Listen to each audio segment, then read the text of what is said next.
क्यों खौफ खाते हैं लोग लॉस्ट लैंड नाम की जगह से? क्या है लॉस्ट लैंड? क्या सच में यहाँ मॉन्स्टर रहते हैं? कौन है बॉयज? वेयरवुल्फ की ताकत क्यों रानी पाना चाहती है? क्यों आज तक वेयरवुल्फ को कोई नहीं पकड़ पाया? Let's start the video. लेकिन उससे पहले वीडियो को लाइक और चैनल को सब्सक्राइब कर बेल आइकन को प्रेस कर लें। दोस्तों, कहानी की शुरुआत होती है हमारे हीरो बॉयज से, जो हमें बताता है कि ये कहानी मैजिक, खजाना और मॉन्स्टर्स की है, जिसमें गलती करने पर सिर्फ सजाए मौत दी जाती है। स्टोरी की स्टार्टिंग होती है दुनिया के अंत से, जहां पूरी दुनिया खत्म होने के बाद सिर्फ लॉस्ट लैंड नाम की जगह बची थी, जहां मॉन्स्टर्स रहा करते थे। यहां से कुछ मील दूर एक शहर में चर्च को दिखाया जाता है, जहां प्रीस्ट ने ग्रे नाम की चुड़ैल को पकड़ लिया था। लीडर सबको बताती है कि ग्रे की मौत उन सब लोगों के लिए सबक होगी जो चर्च के रूल्स को तोड़ने की कोशिश करते हैं। ऐश ग्रे के नीचे से क्रॉस हटाकर उसे फांसी पर लटका देती है और ग्रे तड़पते हुए अपनी हिप्नोटाइज करने की पावर से यहाँ खड़े एक शख्स को अपने काबू में कर लेती है। हिप्नोटाइज के असर में इस शख्स को लगता है कि ग्रे की जगह इसे सूली पर लटकाया गया है, इसलिए ये गोली मारकर फंदे से आज़ाद हो जाता है और असल में इसने ग्रे को आज़ाद कर दिया था। ये देख ऐश इस आदमी को ग्रे की मदद करने पर मौत की सज़ा देती है और फिर ऐश के साथी ग्रे को मारने के लिए आगे बढ़ते हैं, पर ग्रे सबको मौत की नींद सुलाकर ऐश को अपने काबू में कर लेती है और इसे फांसी पर लटकाकर यहाँ से चली जाती है। ग्रे पहली ऐसी शख्सियत थी जो चर्च के कट्टर रूल से बचकर यहाँ से निकली थी, इसलिए बाकी लोग इससे काफी खुश और इंस्पायर होते हैं। और फिर सीन शिफ्ट होता है बॉयज पर, जिसके पास कुछ किलर्स आते हैं और एक किलर इसकी गन निकाल लेता है, लेकिन चालाक बॉयज इसके कुछ करने से पहले ही इस पर अपने दोस्तों यानी सांप को छोड़ देता है और बाकी किलर्स इसकी गोली का निशाना बन जाते हैं। इधर हम ग्रे को देखते हैं, जो डैनी नाम की एक बूढ़ी अंधी औरत से मिलने आती है। इसी बीच ग्रे से मिलने शाही महल की रानी और उसका गार्ड जॉन आता है। रानी ग्रे से कहती है कि तुम सबकी विश पूरी करती हो और मैं चाहती हूँ कि तुम मुझे वेयरवुल्फ की ताकत दे दो। हालांकि ग्रे रानी को समझाती है कि इस पावर से कभी कोई खुश नहीं रह सकता, पर फिर भी रानी के कहने पर ग्रे इससे वादा करती है कि पूर्णिमा पर तुम्हें ये पावर मिल जाएगी। इस काम के बदले रानी इसे सोने के सिक्के देकर यहाँ से चली जाती है। लेकिन कुछ देर बाद जॉन ग्रे के पास आकर उसे अपनी खानदानी घड़ी देता है और कहता है कि तुम रानी की इच्छा पूरी मत करो और यही मेरी विश है, क्योंकि रानी राजा को मारकर खुद राजगद्दी पर बैठना चाहती है। अब ग्रे किसी को मना नहीं करती थी, इसलिए ये जॉन की विश भी मान जाती है और इसकी घड़ी अपने पास रख लेती है और फिर वेयरवुल्फ को तलाशना शुरू कर देती है। इसे विजन में वेयरवुल्फ पूर्णिमा की रात को लॉस्टलैंड में दिखाई देता है, जो अपनी पावर का इस्तेमाल कर सबको मौत की नींद सुला देता है। और फिर हम वेयरवुल्फ का खौफनाक चेहरा देखते हैं, जो काफी डरावना था। सारी जानकारी मिलने के बाद अब ग्रे इसे पकड़ने की कोशिश में जुट जाती है। इसके बाद हम राजा ओवरलॉर्ड को देखते हैं, जो काफी बूढ़ा और बीमार था, इसलिए रानी इसे पसंद नहीं करती थी। रानी राजा से कहती है कि तुम सड़े हुए जानवर से भी बदतर हो। इतना कहकर ये बाहर आकर एक आदमी से मिलती है और ये आदमी कोई और नहीं बल्कि बॉयज होता है, जो रानी को किस करके उसे गुड बाय बोलकर यहाँ से चला जाता है। दरअसल ये दोनों रिलेशनशिप में थे। बॉयज जब नीचे आता है तो महल के गार्ड इसे पकड़ लेते हैं, पर बॉयज इन्हें भी सबक सिखाकर यहाँ से रवाना हो जाता है। और फिर हम बॉयज को एक बार में देखते हैं, जिससे मिलने आती है ग्रे और कहती है कि मुझे तुम्हारी मदद चाहिए। लेकिन बॉयज कहता है कि मैं यहाँ कार्ड्स खेलने आया हूँ। ये सुन ग्रे इसके साथ कार्ड्स खेलने लगती है और कार्ड्स को बिना देखे ही जीत जाती है। ग्रे कहती है कि मैं वेयरवुल्फ को ढूंढने के लिए लॉस्ट लैंड जा रही हूँ और तुम भी मेरे साथ चलो, क्योंकि तुम सारे रास्ते जानते हो। ये सुन बॉयज बताता है कि वेयरवुल्फ स्कल रिवर के पास होता है और उस तक पहुँचना नामुमकिन है।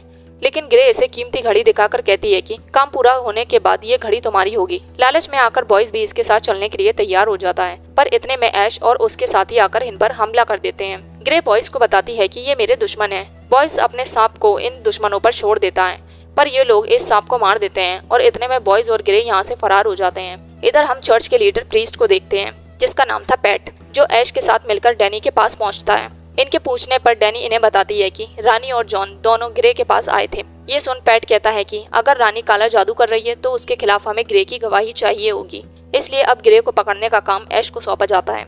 दूसरी तरफ हम ग्रे को सोता हुआ देखते हैं, जिसके पास बॉयज चुपके से आता है, पर ग्रे इसे जल्दी से पकड़ लेती है।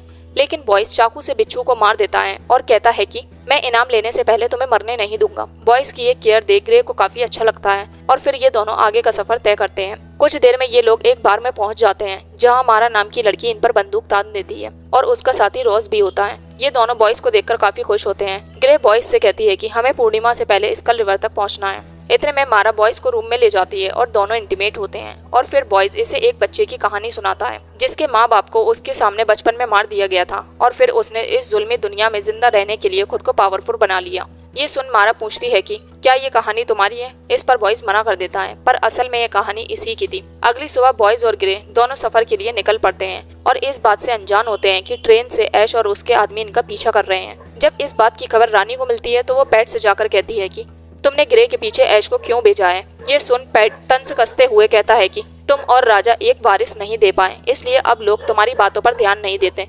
औलाद की बात से रानी का दिल टूट जाता है, जबकि पैट रानी की बातों से समझ जाता है कि ग्रे रानी के कहने पर ही लॉस्टलैंड गई है। ऐश ग्रे की लोकेशन जानने के लिए मारा और रॉस को खूब टॉर्चर करती है और मारा आखिर में ऐश को सब सच बता देती है। ये सुन ऐश बार को आग लगाकर रॉस को मार देती है और स्कल रिवर की तरफ बढ़ने लगती है। इधर हम ग्रे और बॉयज को एक वीरान शहर में एंटर करता हुआ देखते हैं। यहाँ बॉयज को अपने दोस्त की लाश मिलती है और तभी ऐश इनके सामने आ जाती है और सबने ग्रे की हिप्नोटाइज पावर से बचने के लिए काले चश्मे पहने होते हैं। ऐश बॉयज को मारा की दर्दनाक हालत भी दिखाती है और फिर इसे यहीं शूट कर मार देती है, जिसे देख बॉयज का गुस्सा ज्वालामुखी की तरह फूट पड़ता है। ग्रे और बॉयज साथ मिलकर ऐश के गुंडों को मजा चखाते हैं, लेकिन गुंडों की तादाद काफी ज्यादा थी, इसलिए ये दोनों केबल कार की मदद से यहाँ से भागने लगते हैं। पर इनका पीछा करते हुए गुंडे यहाँ भी आ जाते हैं, पर बॉयज इनकी यहीं धुलाई करके नीचे फेंक देता है। लेकिन इन सब की बॉस ऐश केबल कार की रस्सी ही काट देती है। पर ग्रे और बॉयज केबल कार के गिरते ही एक पहाड़ी का सहारा लेकर अपनी जान बचा लेते हैं। पर ऐश यहाँ भी इनका पीछा नहीं छोड़ती और स्नाइपर गन से बॉयज को शूट कर देती है और जब ग्रे पर निशाना लगाती है तो ग्रे इसे आंखों से हिप्नोटाइज कर देती है और जब ऐश को होश आता है तब तक दोनों भाग चुके होते हैं। एक सेफ जगह पर आकर बॉयज अपने जख्म पर शराब डालकर हाथ से गोली निकाल लेता है और फिर ग्रे से अपने जख्म स्टिच करवाता है, लेकिन स्टिच करने के दौरान ये बेहोश हो जाता है और जब इसे होश आता है तो ये मारा की डेथ का सोचकर काफी दुखी होता है। इधर हम रानी को देखते हैं, जिसे पता चलता है कि वो प्रेग्नेंट है। रानी राजा से कहती है कि ये बच्चा तुम्हारा नहीं बल्कि बॉयज का है। रानी चाहती थी कि बॉयज राजगद्दी संभाले और दोनों खुशी से रहें, इसलिए ये राजा को मार देती है। इधर हम बॉयज और ग्रे को देखते हैं, जो एक वॉल के पास आ गए थे और तभी इन्हें ट्रेन की आवाज सुनाई देती है जिस पर ऐश सवार थी। ऐश से बचने के लिए ग्रे एक दूसरे रास्ते से आगे बढ़ने का फैसला करती है। दोनों फैक्ट्री के अंदर चले जाते हैं। बॉयज जानता था यहाँ खतरा है, इसलिए चारों तरफ पेट्रोल छिड़क देता है और ग्रे को बताता है कि और रात होते ही वो यहाँ आ जाएंगे। रात में तेजी से मॉन्स्टर्स इनकी तरफ आने लगते हैं। ये देख बॉयज पेट्रोल में आग लगा देता है, पर चालाक मॉन्स्टर्स इन्हें पकड़ने के लिए एक लकड़ी के टुकड़े को आग के बीच बिछाकर इनके पास पहुंचने की कोशिश करते हैं, लेकिन बॉयज जोरदार ब्लास्ट कर सबको मार देता है। अपने साथियों को मरता देख इनका हेड नीचे आ जाता है और ग्रे को अपने कंट्रोल में कर लेता है, पर ग्रे इसे हिप्नोटाइज कर इसके चंगुल से बच निकलती है और हेड बाकी मॉन्स्टर्स को यहाँ से जाने का आदेश देता है और फिर ग्रे हेड को आग के हवाले कर मार देती है। हेड के मरते ही कई जोरदार धमाके होते हैं और कई सारे मॉन्स्टर खत्म हो जाते हैं, लेकिन ये मॉन्स्टर थे कौन? इस सवाल का जवाब देती है ग्रे और बताती है कि कुछ समय पहले राजा अपने साथियों के साथ मेरे पास मदद के लिए आया था और मेरी मदद से वो यहाँ खजाने तक पहुँचा, लेकिन श्रापित खजाने ने सबको मॉन्स्टर में बदल दिया।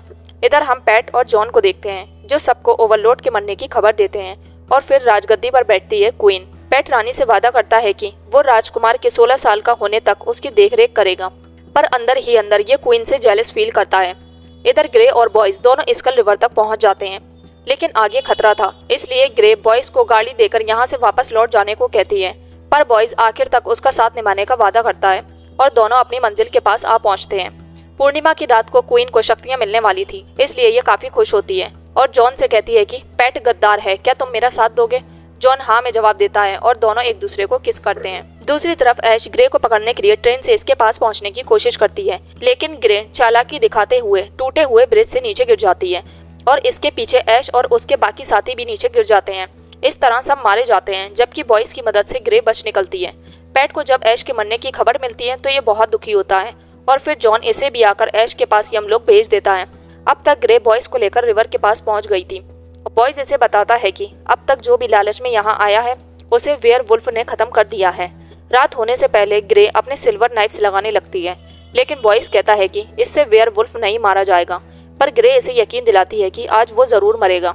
जैसे ही चांद बादलों से बाहर निकलता है, बॉयज वेयर वुल्फ में बदलने लगता है और ये बात ग्रे शुरू से जानती थी कि वेयर वुल्फ ही बॉयज है। जैसे ही वेयर वुल्फ इस पर अटैक करता है, ग्रे तुरंत क्रो बनकर उड़ जाती है और फिर जब वेयर वुल्फ इसे पकड़ने की कोशिश करता है तो ये उसके शरीर में घुस जाती है और फिर बाहर निकलकर सिल्वर नाइफ से इसे लहूलुहान कर देती है, जिससे वेयर वुल्फ यहीं बेहोश हो जाता है और चांद के बादलों में छुपते ही ये बॉयज में बदल जाता है। बॉयज ग्रे से पूछता है कि तुम्हें मेरे बारे में कैसे पता चला? इस पर ग्रे बताती है कि जब मैं वेयरवुल्फ को ढूंढ रही थी तब मुझे इस सच्चाई की जानकारी मिली और मैंने तुम्हारे जख्मों को सिलने के दौरान तुम्हारे शरीर में सिल्वर कॉइन डाल दिया, जिससे तुम्हारी शक्तियाँ कम हो गईं। ये सुन बॉयज गुस्से में इस पर हमला करता है। जैसे ही ग्रे इसे मारने वाली होती है, ये एक विश मांगता है और कहता है कि मैं चाहता हूँ तुम मेरे साथ हमेशा रहो। इतने में चांद के बाहर निकलते ही ये वेयरवुल्फ में बदलने लगता है और ग्रे इसे मार देती है और फिर इसे दफन कर डील के मुताबिक घड़ी देकर यहाँ से वेयरवुल्फ की स्किन लेकर चली जाती है। राज्य में वापस आकर ग्रे इस स्किन को जॉन के हवाले कर उसे कहती है कि ये स्किन तुम क्वीन को देना और कहना कि वो इसे अपने ऊपर डालकर सो जाएं और सुबह उन्हें वेयरवुल्फ की पावर मिल जाएगी। ये सुन जॉन ग्रे से कहता है कि तुमने क्वीन की इच्छा तो पूरी कर दी, पर मेरी विश का क्या? इस पर ग्रे कहती है तुम्हारा काम भी हो गया, क्योंकि क्वीन के बच्चे का बाप बॉयस मर चुका है और अब तुम क्वीन की मदद से राज्य पर हुकूमत कर सकते हो। इधर जब क्वीन को बॉयस के मरने की खबर मिलती है तो वो बहुत रोती है और वेयरवुल्फ की स्किन पर ध्यान नहीं देती। ये देख जॉन इसे समझाता है कि अब हम दोनों इस राज्य को संभालेंगे। ये सुन क्वीन का शक जॉन पर जाता है कि इसने ही बॉयस को मरवाया है, इसलिए ये जॉन को मार देती है। किंग के मरने के बाद अब कुछ लोग महल की तरफ बढ़ने लगते हैं और महल के कई गार्ड्स को मार देते हैं। क्वीन खुद को बचाने के लिए यहाँ से भाग जाती है, जबकि स्किन यहीं पड़ी रह जाती है, जो सुबह होते ही जलकर खत्म हो जाती है और इसकी पावर बॉयज के पास जाकर उसे नई जिंदगी देती है। और फिर कहानी प्रेजेंट में घूमती है, जहाँ बॉयज हमें ये कहानी सुना रहा था और अभी अपनी मौत का बदला लेने के लिए ग्रे को मारने वाला होता है। पर ग्रे इसे पूरी बात बताती है कि मुझे जॉन, क्वीन और तुम्हारी तीनों की विश पूरी करनी थी और मैं जानती थी कि तुम और क्वीन रिलेशनशिप में हो, इसलिए वेयरवुल्फ की पावर देने का मैंने क्वीन को वादा किया। लेकिन मैं ये भी जानती थी कि तुम्हारी मौत के बाद क्वीन इस पावर पर ध्यान नहीं देगी, इसलिए मैंने जॉन की मदद से तुम्हारी मौत की खबर क्वीन तक पहुंचाई और प्लान के मुताबिक क्वीन ने तुम्हारी मौत का सुनकर स्किन पर ध्यान नहीं दिया। अब जॉन की विश थी कि क्वीन रानी ना बनकर रहे। इस तरह रानी आज क्वीन नहीं है और जॉन भी मर गया है। तुम्हारी विश भी पूरी हो गई और अब हम दोनों साथ हैं। साथ ही रानी ये भी कहती है कि तुम्हारी बंदूक में गोली भी नहीं है और बॉयज जब चेक करता है तो सच में गोली नहीं निकलती। ये देख बॉयज इस पर अटैक कर देता है और ग्रे स्माइल करते हुए कहती है कि अब तुम्हें मेरे साथ रहना है और दोनों खुशी खुशी लॉस्ट लैंड की तरफ निकल पड़ते हैं और मूवी यहीं खत्म हो जाती है। तो दोस्तों कैसी लगी आपको ये मूवी कमेंट में ज़रूर बताएं। वीडियो पसंद आई हो तो इसे लाइक और शेयर करें। साथ ही चैनल से जुड़े रहने के लिए चैनल को सब्सक्राइब करके बेल आइकन को प्रेस करना ना भूलें।